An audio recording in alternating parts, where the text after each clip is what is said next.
Let's go ahead and get started. Welcome, everyone. Thank you again for joining us this morning. We have our last session of what's been a long day, but a very informative day. I want to introduce our speaker and again, same format as our past ones have been. We'll go for about 30 minutes or so here. Kelly will speak, and then we will answer as many questions as we can at the end of the session.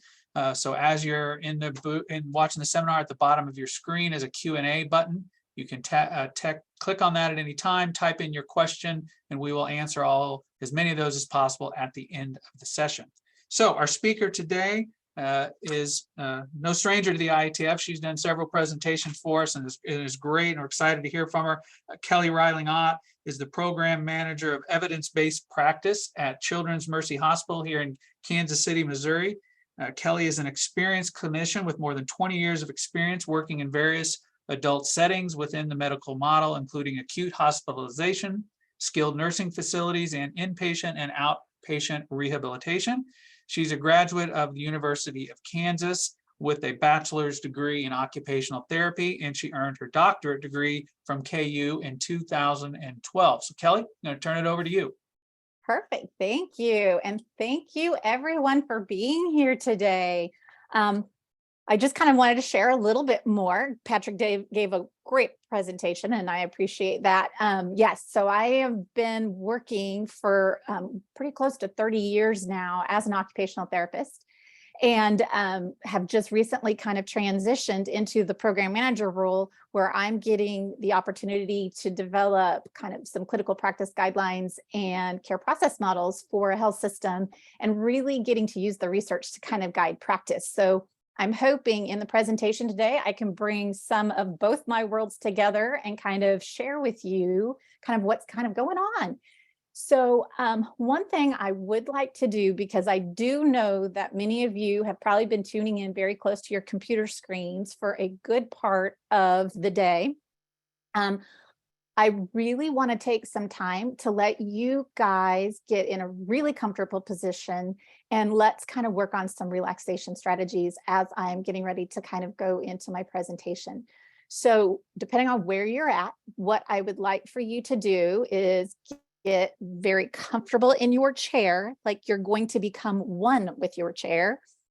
And what I'm going to do is take you through some really nice deep breathing strategies as a way to kind of help you relax.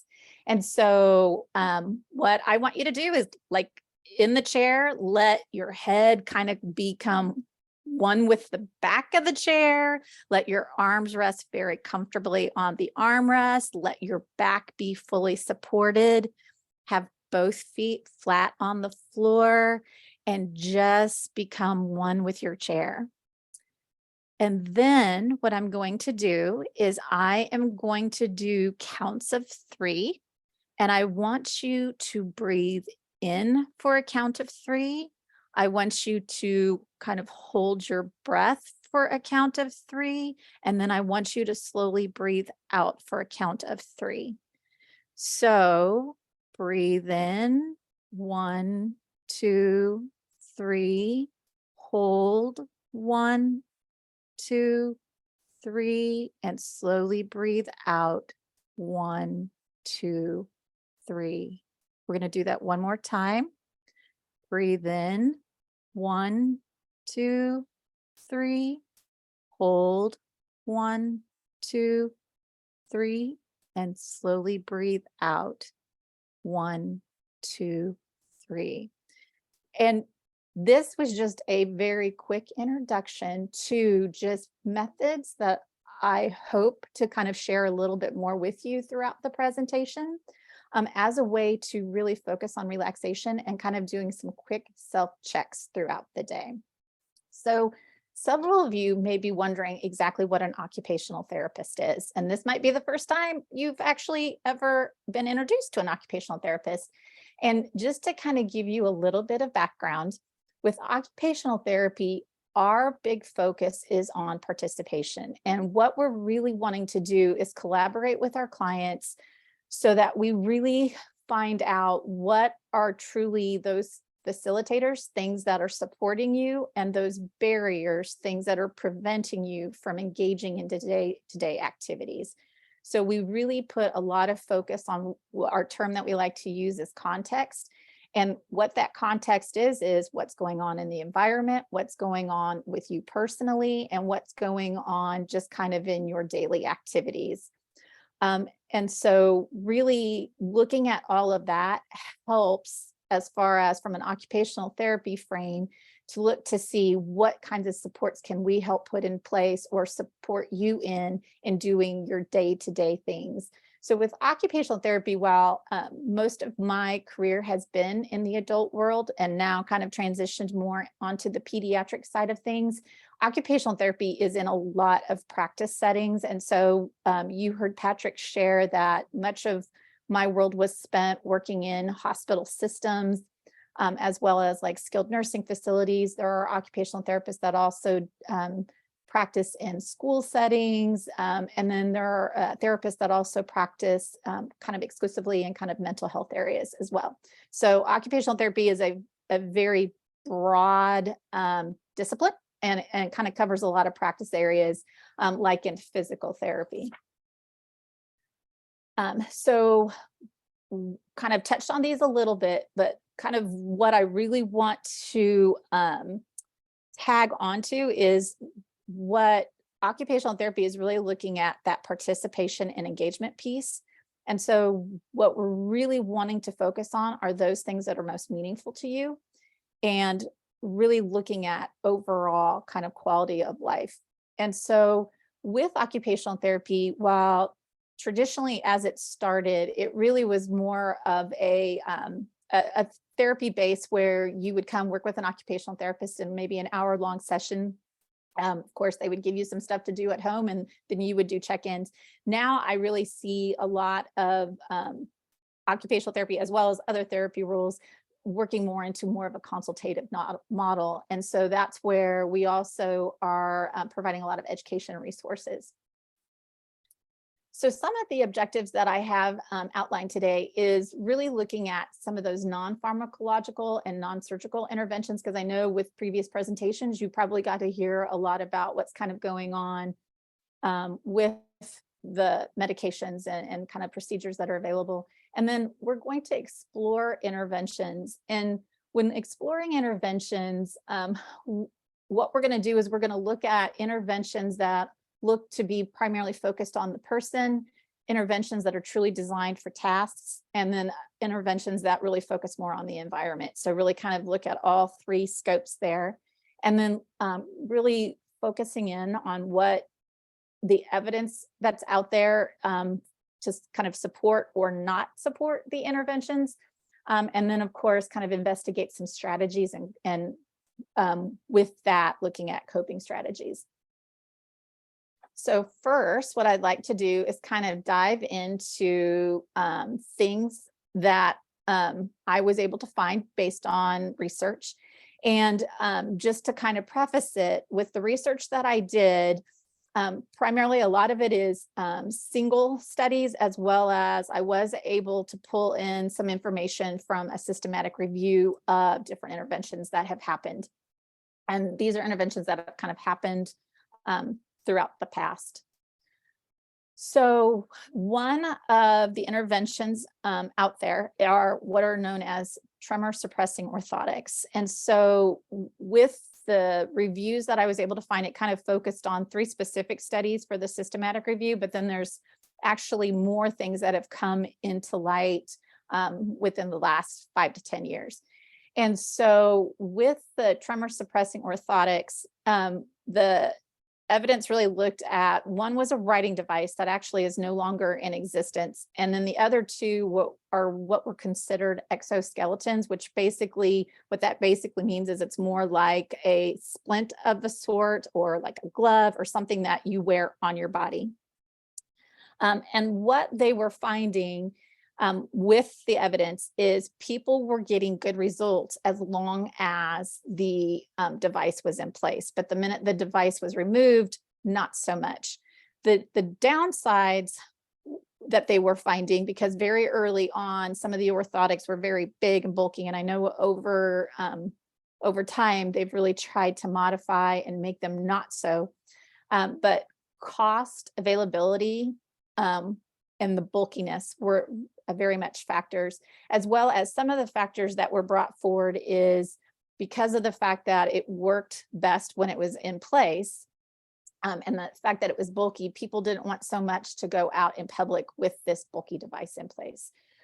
So that kind of is a broad overview of the tremor suppressing orthotics. I know that there are a couple that are pretty popular today that use kind of some different type of tremor, what they call tremor suppressing technology, in that one of the devices is really specific to customizing and placing sensory cues in place to help suppress. And then the other uses a calibrator to really kind of work to do kind of counterbalancing in the tremor.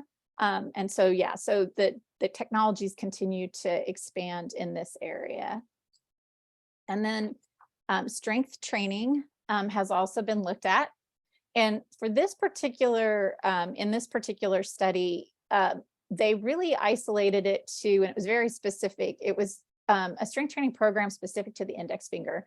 And the goal was to see if the strength training program for the index finger would allow the index finger to maintain steady for up to 1 minute. And so what they did was they did the program over a period of 4 weeks. And what the ultimate findings were is that the tremor really didn't show reduction, but the finger showed better strength. Things that they measured throughout this study were the ability to basically draw circles, hold a beaker, that kind of stuff. And so they were really looking at the ability to maintain the grasp, as well as kind of handwriting. And so, yeah, so that's kind of that on the strength training program. I do know with the index finger being so isolated, I don't know that that was the most fabulous measure, but just in general, strength training programs that have been out there have demonstrated benefit when you're just doing true total body conditioning. So just something to be mindful of. The next intervention that was looked at is limb cooling. And for this particular intervention, what they did was they immersed the limb in water that was 59 degrees Fahrenheit, so kind of chilly, maintained the hand in the water for 5 minutes, removed it, and then basically looked 1 minute after removal and then every 5 minutes for a 30-minute period at the impact of limb cooling on function. And the particular way they were assessing it was they used an assessment tool that looks at hand function in a variety of ways. So it looks at basically the ability to manipulate a spoon for feeding. It looks at turning over cards, writing, picking up small objects, picking up larger objects. And what they found was that with limb cooling, the tremor was reduced. And the idea behind it was that with the cooling nature that's happening, it's basically doing what they consider kind of a neuromodulation. So it's slowing that conductivity and basically minimizing muscle activity.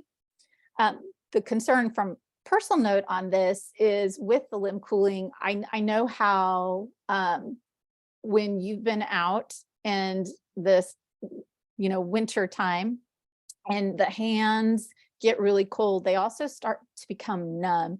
And so the concern there really is kind of what is it also doing from a sensory perspective and how is that impacting hand function? But just kind of wanted to put that out there.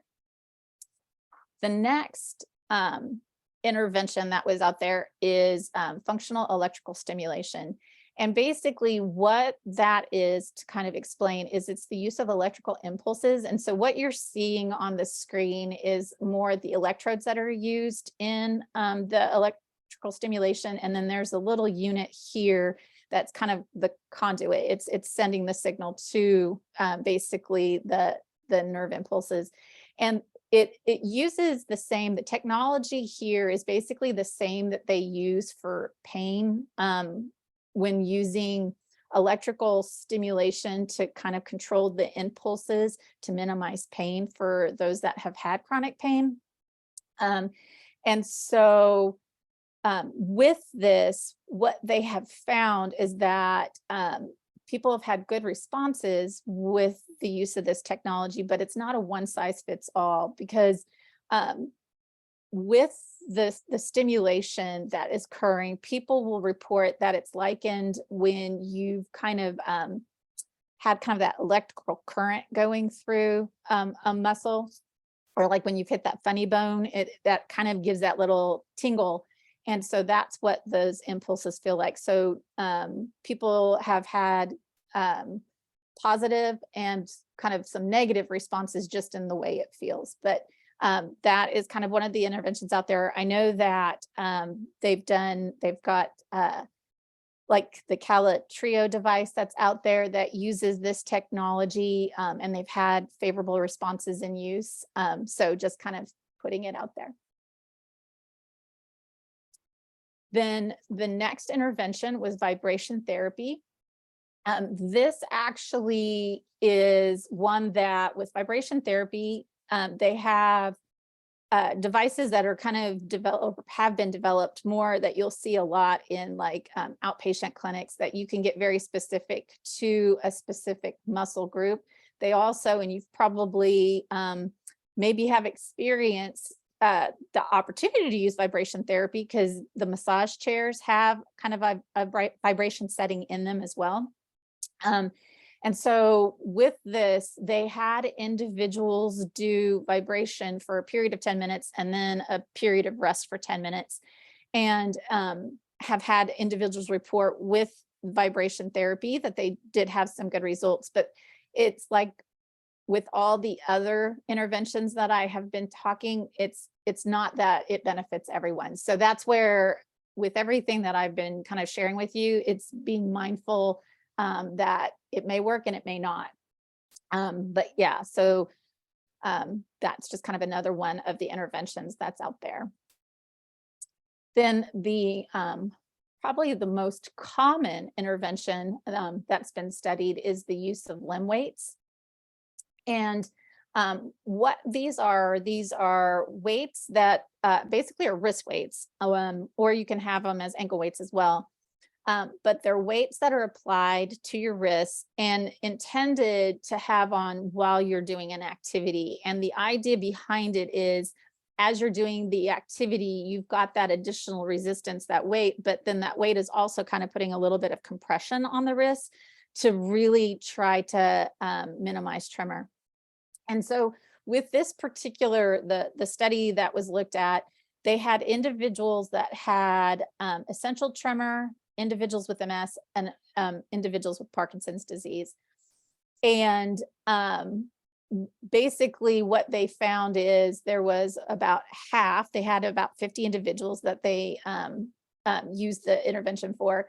And so of those 50, 29 reported improvement while they were wearing the weight and doing daily activities. What they found is it was the individuals that had more of that intention tremor that benefited or reported most benefit. And what they did was they did a 6-month follow-up to truly see how things were over time. And in that 6 months, the individuals that used limb weights to do the activity reported continued benefit. Then the next is bright light therapy. And so this is one that was used for, they did the bright light therapy over the course of 14 days. And really the concept behind it is it kind of stimulates a melatonin kind of response, more of a relaxation response. And so of the individuals who did it, they found a very small effect on tremor reported with the use of bright light therapy. And then the last of the interventions that I'm going to talk about today is the transcranial magnetic stimulation. And so they wanted to truly just investigate with the use of the magnets if it had any effect on modulating tremor. And with this particular intervention, there was absolutely no improvement reported. So you're probably asking, I've brought forward a lot of interventions, and with all the interventions that I brought forward to this point, they were all really interventions targeting an individual. And what kind of the overview of the studies are that it's not one thing works for everyone. And so what I would like to kind of do for the next part of my presentation is really talking about a different approach to take, or a different way to intervene. And it really is more not so much of trying to do something to change an individual, but really look at what are ways that we can change tasks to make things easier in the day-to-day. So some of the key principles in doing that is always looking at ways to stabilize, also looking at ways to reduce some of the demands of the activity, because overall increased demands add stress, and stress can always make things a little bit worse. Look at methods to conserve energy, because fatigue kind of plays into things. Always look at ways to really promote success. And then also look for ways to incorporate technology in helping in the day-to-day. So I'm going to kind of go through these in a little bit more detail. So regardless of what strategy is used, I always want you to be mindful of proper body mechanics. And the reason really wanting to focus on that is that I know with the onset of the pandemic and how everything kind of pivoted to where we were using computers more for our socialization, those kinds of things. When you're in a chair at a computer for a period of time, body mechanics kind of go out the wayside. And when that occurs, it places stress on other areas of the body. And so with that stress, nothing really feels right. And so that's why always wanting to ensure that with proper body mechanics, you're really looking at that core stability. So then that way you can kind of use hands and legs with a stable core. So really looking at creating that stability. And then of course, really looking, especially for individuals that are experiencing upper body tremors, letting those elbows be supported as much as possible is a good strategy to implement.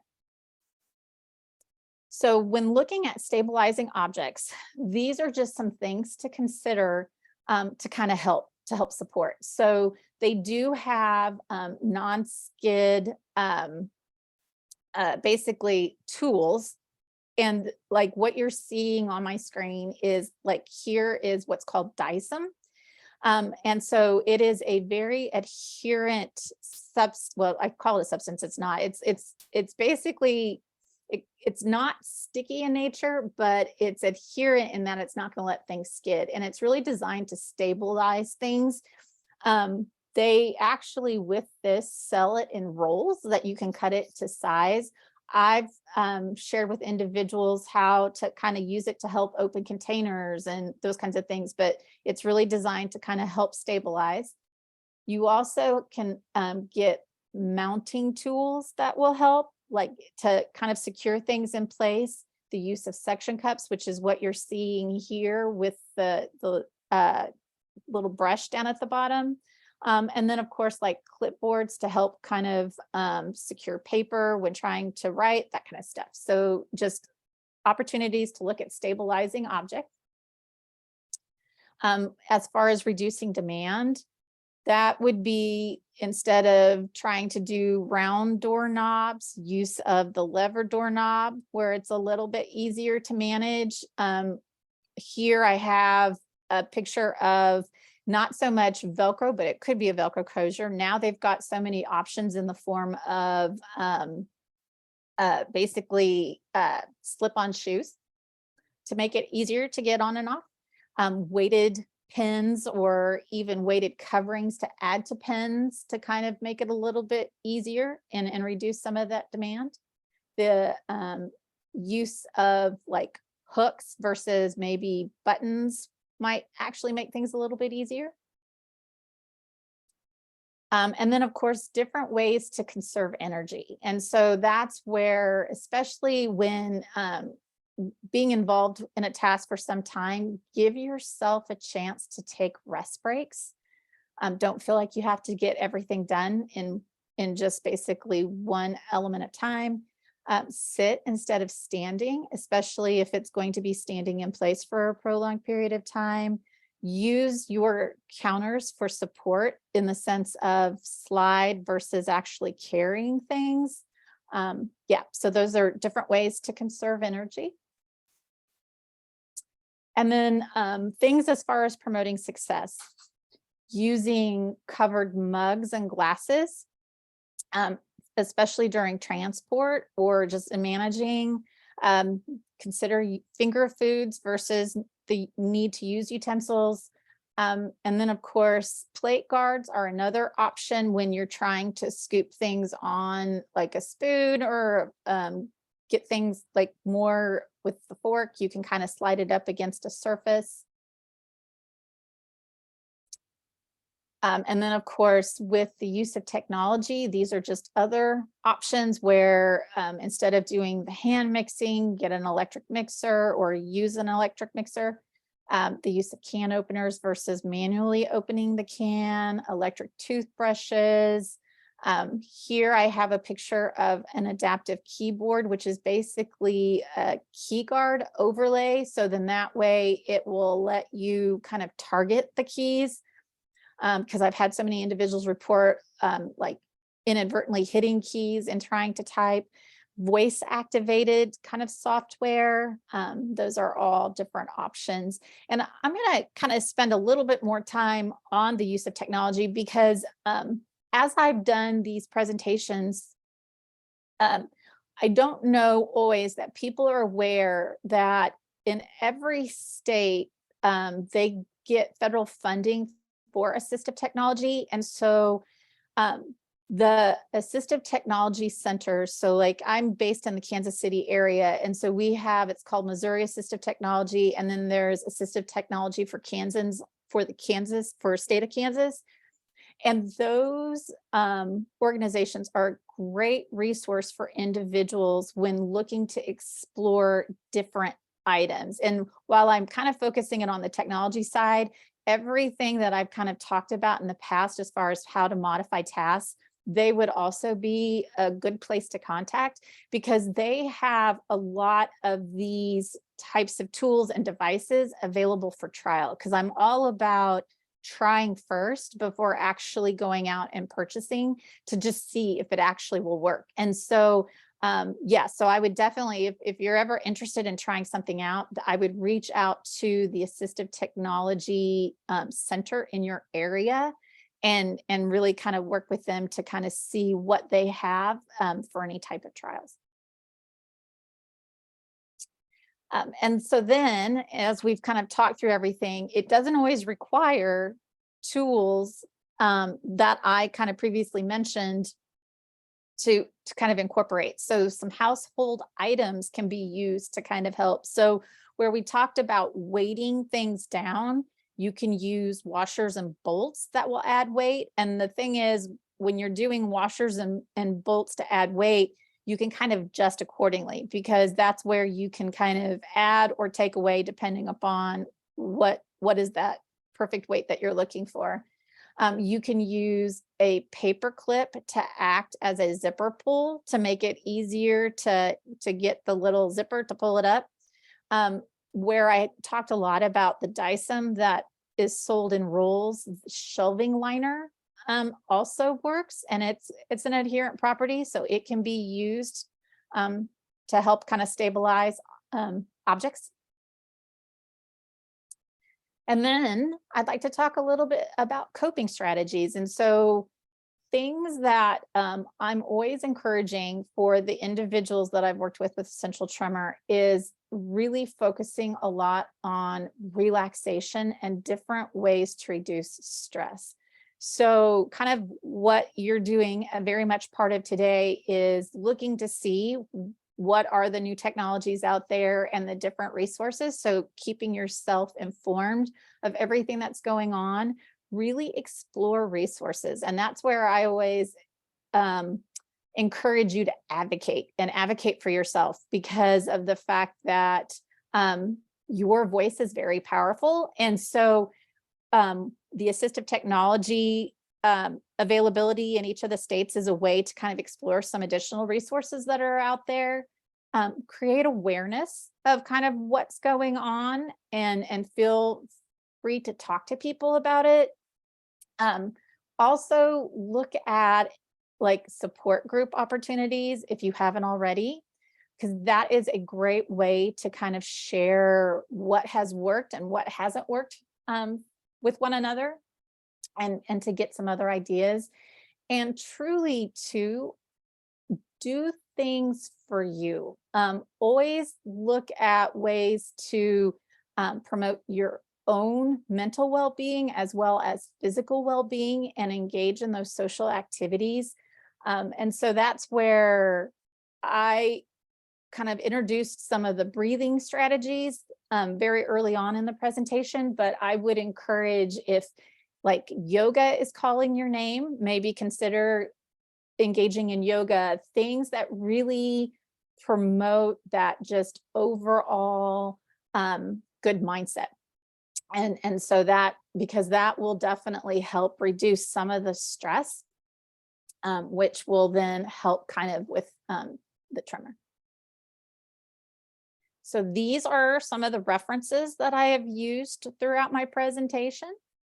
And I didn't want to forget to provide you with some resources, obviously one being the International Central Tremor Foundation, but some of the things that I had included in the presentation specific to like the limb weights, those kinds of things. Performance Health is a great site, as well as Active Hands is another site. Granted, the Active Hands site is in the United Kingdom, so I always give these two resources out so that you can kind of go and look to see what's out there and available, but not necessarily feel like you have to get anything off that site, because Amazon has become just about everybody's best friend in providing a lot of stuff. And so a lot of the things that you can find out there, you can kind of get a lot cheaper. And then, of course, like I said, the assistive technology resources in the States are a great resource. And also, if you're wanting something or looking for something that really is more individualized, always feel that you can reach out to your physician and request a referral to either a physical therapist or an occupational therapist to really do some targeted strategies that will help. So yeah, so that's pretty much everything. And I see that there's quite a few questions in there, so I am open for taking questions. Awesome. Thank you, Kelly. Yeah, we got quite a few, so let's get into some of these real quick. We got about 10 minutes here. How would you suggest cutting fingernails when dealing with ET? Yeah, with fingernails, so there's two options. One is probably more along the lines of more expensive, in that always you could go to a salon and they could do the manicures, that kind of thing. But they do have, and that's part of like in Performance Health and possibly on Active, I don't remember if on Active Hands they have it, but they have a nail cutter that is actually on a platform. So it's basically been mounted so that you could use more of the palm of your hand to cut. Granted, it would probably be in the trimming, it's going to make it more of a, not so fine of a cut that you would still have to use a file to file it down, but being that there's a mounted nail cutter or nail clipper would make it a little bit easier to cut. Okay, thank you. So another question is, cooling can also be a stressor. Might that not be counterproductive and make tremor worse? It could. And that's why everything that I put out there when it came down to the interventions, that's why I said it's not a one size fits all, because it really, we are unique beings.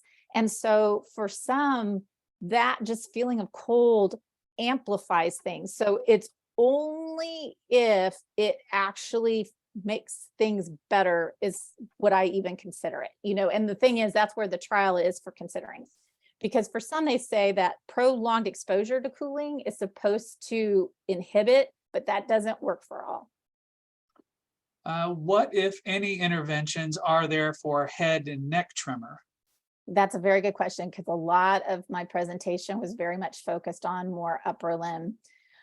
I would say when you're looking at something that's not pharmacologically related, I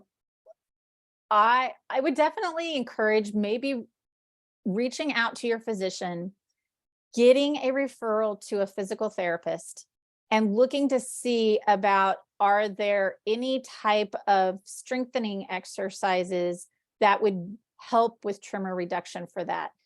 I always, because they do have braces out there, but the braces, I'm hesitant with a cervical tremor to even try to do any bracing, because I think it's actually going to be painful and it's not really going to be useful. But that's where I would encourage probably referral to physical therapy, just so that they can do a true evaluation and see truly what's going on. Yeah, because that's where it's hard. In the presentations, I want to provide a lot of information, but I would never want somebody to take anything that I say without maybe actually having an opportunity to be evaluated first, to see truly what's going on. And Kelly, would you say the same thing about vocal tremor? Does it kind of go hand in hand with the head and neck? Yes. Okay. And that's where speech language pathology would probably be who I would be asking to see about the vocal tremor. Mm-hmm. Another question was, can you be more specific about strengthening workouts? I find that using weights when exercising makes my hand shake more. Yep. And that's where I would say, as opposed to maybe handheld weights, look at use of machines and see if the use of machines actually is a better method to take, and really focusing, I think, more on some of that core strengthening, and by core, really more of the abdominals and the back, as opposed to kind of so much of what's going on in the hand. How about anything being used to help with balance and or gait issues? That's where I would say the physical therapist is going to be your best friend, because there is a lot of different interventions that are out there, but I would suspect that they're going to need to do a true evaluation to truly see what's going on with gait and balance. And that's where I would. Another question came in, said, I take swimming classes at the local pool that seem to help calm my body tremors. Any thoughts on swimming versus land exercises? My thought is, I'm a huge proponent of swimming, because it's an overall body conditioning. So I absolutely love that. Granted, I can't say let's everybody do it, because there are certain individuals who absolutely hate the water. So that would probably not be what works for them. But if it's something you enjoy and it's benefiting, keep doing it. Absolutely. Another question is, can you please expand on the effect of resistance exercises? With resistance exercises, it's strengthening. And so with the idea is you're doing overall body conditioning that will ultimately help with tremor reduction. And that's the hope. And so what, and kind of the best example is when fatigue sets in. So when muscle weakness is there, those muscles are going to fatigue out pretty quickly. And when fatigue sets in, it's going to make that tremor really magnified. And so by just really keeping the body in good condition, it's going to help kind of keep the tremor hopefully modified a little bit. Another question, do you have any tricks for putting keys in locks or tying knots, like maybe tying your shoelaces and things like that? Yeah, the tricks I have are ways to kind of almost manage not having to do, they do have like elastic shoelaces. So then that way it basically converts a tie-up shoe. If you've got a favorite pair of tie-up shoes, it converts a tie-up shoe into a slip-on. And then the idea with that is you tie it once and you leave it as is, and then you pull the tongue out, slip it on. And so it's a true converter is what it does. Kizik is a brand of tennis shoe now that is a true slip-on, but has the tie-up look. So if you ever want to kind of look and see what's available. And then as far as the keys, now granted, only works because so many of the keys, and I'm thinking of, I'm going to look at just the keys for a door lock and not car, because so many of the keys with the car are your little fobs. And Mhm. so this strategy that I'm getting ready to share won't work, but they do have key holders that are a little bit thicker, that have a broader handle to actually make it easier to get into and turn, or they have automatic locks altogether. So now, like with the front door, the whole lock gets replaced with an electronic lock. So there's different options there, and they kind of go in continuums of least expensive to most expensive. So last question here before we wrap up. Have you had any dealings with or treated on anyone with internal tremors? Anything you thought of? I Okay. have not. Yeah, that That's topic comes up a lot, and it's Yeah. frustrating for a lot of people. Yeah, that's, and yeah, my thought in that is maybe if there are some relaxation strategies that might help, that's where I would go, is as much as like, because really with the conditioning that we're talking about for the resistance training is overall body conditioning. And with the internal tremor, that's where I would try to use like more of those relaxation biofeedback strategies to see if it helps minimize. Yeah. Excellent.